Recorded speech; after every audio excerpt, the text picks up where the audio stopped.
Very good afternoon to all of you.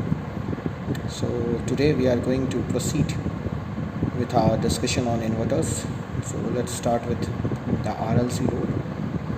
The RLC load, as I had already discussed, is the very important fraternity of load, which solely focuses on the role of different types of inductance, capacitance, or I can say that it connects the various passive elements.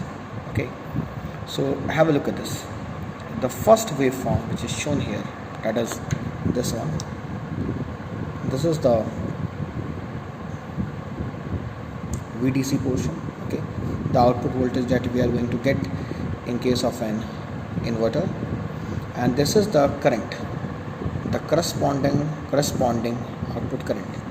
And you can easily observe from the waveform that as it consists of the RLC element, so the nature of the output current, yes, the nature, or I can say by being more precise, the behavior of the current will depend on the overall nature of the load.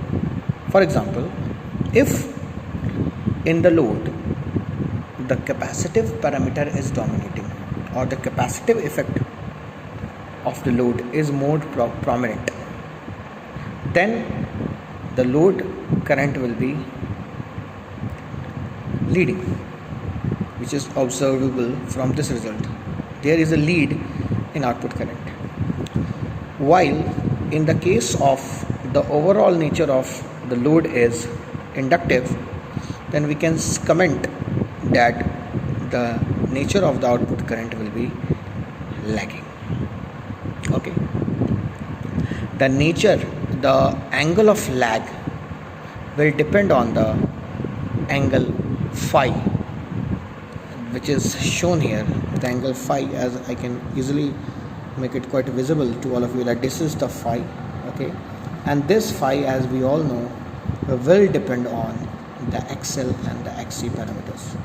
So before moving forward, I want to summarize this whole concept, that we can easily observe that this is the load current lagging by phi when the effect of load is inductive, more inductive in nature as compared to the capacitive nature, while the output current will be lagging, okay, or leading, pardon for the mistake, leading when the capacitive impact will be predominant. Now, one more very important thing that is very important for understanding is that the concept of self-commutation and forced commutation.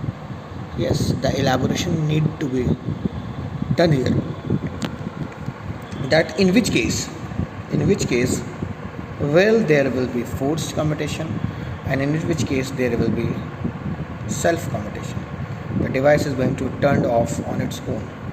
So you can easily observe that in the first case, yes, in this case I have written forced commutation, forced commutating. Why? Because just have a look at the conduction of each devices. Okay, look at this. When the voltage is positive in nature and the current is positive, then in this bridge S1 will be conducting. Okay, in the next cycle, when the voltage is negative and the current is positive, you can see when the voltage is negative and the current is positive, then you can surely comment that D2 will be conducting. So after S1, in the inductive case, D2 is conducting. Is it clear? Okay, and S1 is conducting after D1. Yes, how we can comment that D1 is conducting here? Because the voltage is positive and the current is negative. Yes, so we can easily comment that, okay, fine, the diode D1 will be conducting for this entire angle phi. Now come to the waveform of output current when the capacitive effect is more predominant. Just observe here. For this part, we can straight away say that okay, S1 will be conducting because the current is positive and the voltage is positive. So we can say for sure that S1 will be conducting. Okay, now for the angle between this phi and pi minus phi. In the real case it is pi, and this angle is pi minus phi. We can easily observe that the voltage is positive and the current is negative. So we can straight away comment that okay, fine, the current will be negative, so D1 will be conducting. Now have a look at this diagram. If D1 is conducting after S1, then the drop across D1 will make S1 reverse bias. Yes, a slight drop will be there, a very little drop will be there, and it will make S1 reverse biased. As S1 is reverse biased, then S1 will get turned off on its own. Yes, the commutation time is provided by the circuit itself. Thus, the circuit is self-commutating in nature. That's it. That's very simple. Now, moving on to the mathematical, or we can say the calculative part. Zn is defined, as we have earlier discussed, that Zn is defined by Zn equals to R square under root R square plus XL minus XC the whole square. So we can easily comment that the value will remain same, just the nature of inductive and capacitive part will change. Okay, yes, when I can straight away say that when this part, if this part is dominating this one, then only one thing will happen, that a negative sign will come into the picture, and that negative sign will automatically get squared up, so we will get the positive value. The V0, that is the output voltage in this case, will be given by 2 VDC by n pi, sinusoidal of n omega naught t. And as we can see, this waveform has two components. First, it is a square wave. Okay. Second thing is that it is an odd signal. So odd signal simply implicates that the waveform will have only sine terms. The cosine terms, or what we can say that the an coefficient in the Fourier series will be 0.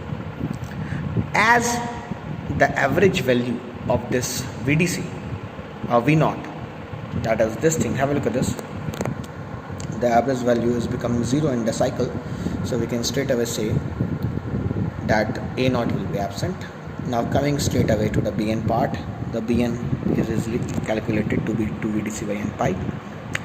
And also it is very interesting to observe that the signal is having half wave symmetry.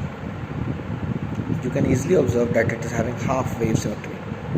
So as the waveform is having half wave symmetry, so we can straight away comment that this signal, this particular signal, is only comprising of odd harmonics, that n can be having values 1, 3 and 5. No even values of n are possible in this case.